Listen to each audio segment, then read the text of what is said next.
में नए जुड़े हैं उनको आरएफआर के बारे में छोटी सी एक नॉलेज देते हुए चलते हैं कि ये बहुत बड़ा इनोवेशन है एजुकेशन सिस्टम में, जिसे हम लोग बोलते हैं आरएफआर। यानी हमारे पढ़ने से बिल्कुल उल्टा, हमें बताया जाता है कि ये रहा आपका सिलेबस, ये रही बुक्स, या पढ़िए। लेकिन प्रीलिम्स ने बहुत ज्यादा हमें धोखा दिया है। प्रीलिम्स बहुत कठिन होता चला जा रहा है। हर 100 में से 98.6% बच्चा इस बार रिजेक्ट हुआ है। ये बहुत बड़ा रिजेक्शन रेशियो है। कंपटीशन कई गुना बढ़ गया, 11 लाख बच्चों ने प्रीलिम्स दिया है, राइट।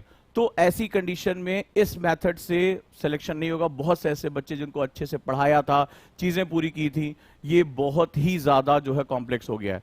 हमने लंबे समय तक, क्योंकि लगातार मैं, आप जानते हैं करंट अफेयर से मेरी बड़ी कमांड रही है, नए नए इनोवेटिव डॉक्यूमेंट्स पढ़ाना, चाहे योजना, कुरुक्षेत्र, नीति आयोग, ये सब, पीआईबी, लेकिन उसके बावजूद भी क्वेश्चन पकड़ में नहीं आ रहे थे। बहुत ज्यादा टफ क्वेश्चन। और 2023 का जो स्टैंडर्ड था वो बहुत ही ज्यादा, और यही स्टैंडर्ड आगे फॉलो होगा, क्योंकि 2022 में ही उन्होंने ये बता दिया था कि स्टैंडर्ड चेंज होने जा रहे हैं। तो हमने बहुत इनोवेशन करने के बाद आरएफआर मेथड को रखा है, जिसमें रिवर्स स्टडी, फॉरवर्ड स्टडी और रिवर्स स्टडी वापस आएगा। ये हम लॉन्च करके आ रहे हैं, और 1999 में ये कोर्स हमने लॉन्च किया है, आप सभी बहुत अच्छी तरह जानते हैं। और हम इस कोर्स के साथ, जैसा कि आप लोग जान रहे हैं, कि एक पूरा 12,000 प्लस क्वेश्चन का देश के सबसे बेस्ट टीचर्स इसको पढ़ाने जा रहे हैं, ताकि आप इसके साथ जुड़ सके। ऑनलाइन माध्यम में होगा, जब अंदाजा लगाइए। और ऐसा नहीं कि आप कोर्स ले लीजिए, पहले आप मेरे साथ अपने आप को बदल के देखिए। अगर आपका 30 मिनट के अंदर बदलाव आ रहा है तभी इस कोर्स के साथ। और 1999 एक 8 महीने के कोर्स के लिए कुछ भी फीस नहीं है, राइट। अगर हम देखें तो ये 10 मार्च तक ये कोर्स चलेगा, और कितना कुछ आपका तैयार हो जाएगा। आप कहीं भी पढ़ाई कर रहे हैं, किसी भी कोचिंग में जा रहे हैं, कोई मतलब नहीं है, लेकिन ये एक ऐसा मेथड है जो आपको बदल के रख देगा, राइट। तो लेट्स स्टार्ट। तो आरएफआर यही मेथड है जिसमें आपका सेगमेंट होगा। जैसे राधे राधे ने लिखा है कि sir RFR please explain again.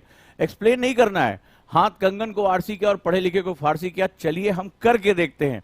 तो रेडी हैं सब लोग? मुझे रेडी लिखिए, और एक चार्ट बनाइए जिसमें R1 F R2 इस चार्ट के साथ आ जाइए, और देखिए 30 मिनट के अंदर आपके मार्क्स को मैं कैसे बढ़ा देता हूं। और सबसे बड़ी बात, अब तो आपको ये समझ में आ गया होगा, मार्क्स तो छोड़ो, मेमोरी कई गुना बढ़ रही है, ठीक है। आप कहते हैं कि सर मैं भूल जाता हूं, इंफॉर्मेशन याद नहीं रहती। भूल के दिखा दो, मैं तुमसे अभी नहीं, 1 हफ्ते बाद आऊंगा, फिर पूछूंगा फ्रेडी के बारे में, अफ्रीका के बारे में, और आज जो पढ़ा रहा हूं उसके बारे में, और आप बिना संकोच किए यूं जवाब दोगे, यूं।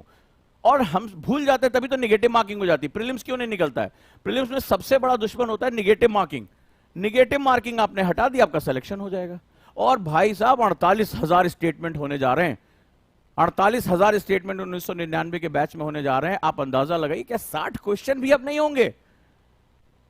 और सबसे बड़ी बात है, आप अगर बिगिनर हैं, अभी 2 साल बाद देना, तो आपकी क्लास में आपका जो पढ़ने का तरीका होगा बढ़ जाएगा। आप मुझे अंदाजे से, ईमानदारी से एक स्टेटमेंट दे दो, दिल खोल के मुझे बताओ, क्या आज से 3 दिन पहले आपको फ्रेडी साइक्लोन के बारे में याद भी था कि कभी 2022 में भारत में 3,000 मौतें हुई थी? इस बार तो विपर्जॉय में गवर्नमेंट ने बहुत मैनेज कर लिया था, लेकिन ये अनएक्सपेक्टेड था, ग्लोबल वार्मिंग की वजह से था, और क्लाइमेटिक चेंज की वजह से था। क्या मुझे ईमानदारी से बताओ, क्या आपको इस साइक्लोन के बारे में पता था? करंट अफेयर्स 2022, क्योंकि 2023 के पैटर्न में लगभग 2 से 3 साल का करंट अफेयर्स पूछ रहे हैं। आपको लग रहा होगा साल भर का पूछ रहे हैं। आप मुझे बताओ कि मैंने 20 से 25 मिनट लिया था, और आज इस साइक्लोन के बारे में तुम्हें सब कुछ पता है। साइक्लोन की श्रेणी क्या थी, उसका नाम क्या था, कहां आया, कितनी मौतें हुई, इसका रीजन क्या था, किस तरह से उसको मिटिगेट करना है, किस तरह के वर्ल्ड लेवल पे एक्शन लेने हैं। यही तो क्वेश्चन पूछे जाते हैं यूपीएससी में, और क्या होता है। मतलब मैंने एक टॉपिक पे 10 से ज्यादा डायमेंशन क्रिएट कर दिए। इतने कम टाइम में 10 अलग अलग आयाम क्रिएट कर दिए, और आपको पता भी नहीं चला। 30 मिनट्स के अंदर आपका एक टॉपिक कंप्लीटली रेडी हो गया। आप अंदाजा लगा के देखो कि क्या आपने कर लिया। एक पर्टिकुलर साइक्लोन पे आपने 10 अलग अलग डायमेंशन क्रिएट कर लिए, आपको पता ही नहीं चला। और ऐसे क्रिएट किए कि अब आप भूल नहीं पा रहे हो। आपको उसकी कैटेगरी पता है, किसके नाम पे रखा गया, कितना डिजास्टर हुआ, कहां वो आया, सब कुछ आज आपको पता है। कई बार छोटी छोटी इंफॉर्मेशन हमारे दिमाग से स्किप हो जाती है। एग्जाम में बस हमें पता चलता है मेरे नेगेटिव मार्किंग का ही रीजन था। अब आप भूल के तो दिखा दो। जी हाँ, ये पूरा बैच हिंदी इंग्लिश दोनों में होगा, सामने हाजिर है। रेडी? चले। पूनम ने लिखा है न्यू स्टूडेंट। न्यू स्टूडेंट के लिए तो ये कहते हैं ना ब्रह्मास्त्र है। न्यू स्टूडेंट के लिए तो ये मेथड इतना बड़ा ब्रह्मास्त्र है कि क्लासेस में आपकी कैपेसिटी कई गुना बढ़ जाएगी। टीचर से आके ऐसे ऐसे क्वेश्चन पूछो कि उसको भी माथे पसीना आ जाएगा, यार इस स्टूडेंट को इतना नॉलेज कैसे है, इतने डायमेंशन के बारे में कैसे जानता है। तो जिनको 2025-26 में देना उनके लिए तो बहुत बड़ा अमृत है। चलिए रेडी, शुरू करें आज की क्लास। आज थोड़ा सा लेवल थोड़ा ऊपर है।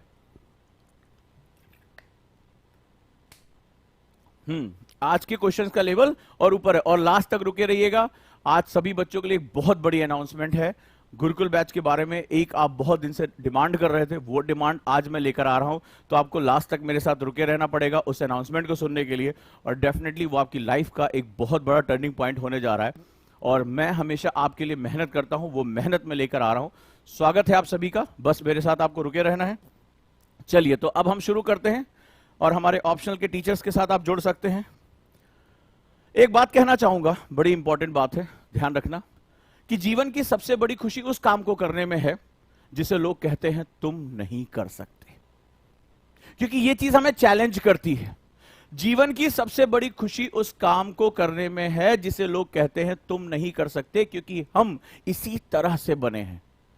जब लोग कहते हैं तुम नहीं कर सकते तो वो हम पर डाउट करते हैं, और जब हम खुद पर विश्वास करते हुए उन्हें गलत साबित करते हैं तो हमारे अंदर एक अथाह ऊर्जा पैदा होती है, क्योंकि हम उसी समय दुनिया को बता सकते हैं कि मैं कर सकता हूं, क्योंकि मेरा व्यक्तित्व ऐसा है। और व्यक्तित्व निर्माण तभी होता है जब दुनिया को आप गलत साबित करते हो, अपने मन का करके दिखाते हो और अपनी चीजों को हासिल करते हो। तो याद रखना, जितने भी लोगों ने तुमसे कहा कि तुम आईएएस नहीं बन सकते, आईपीएस नहीं बन सकते, उनको ये करके दिखा दो, और उसको पाने के लिए जो भी सही तरीके अपनाने हो ना, अपना लेना, जितनी मेहनत करनी हो कर लेना, क्योंकि दिए की रोशनी से पूरा दुनिया रोशन होती है, लेकिन उस बाती को जलना पड़ता है। याद रखना, रोशनी तो सबको अच्छी लगती है, लेकिन उस बाती की जलन पूछो जो जल कर दुनिया को रोशनी दे रही है। तो अगर तुम अपने सपनों को पाना चाहते हो, दुनिया को गलत साबित करना चाहते हो, तो खुद को जलाना सीख लो, खुद को उस जलन में डालना सीख लो, क्योंकि अगर वो जलाना खुद को नहीं सीख पाओगे तो दुनिया को रोशन नहीं कर पाओगे। मेरी बात याद रखना,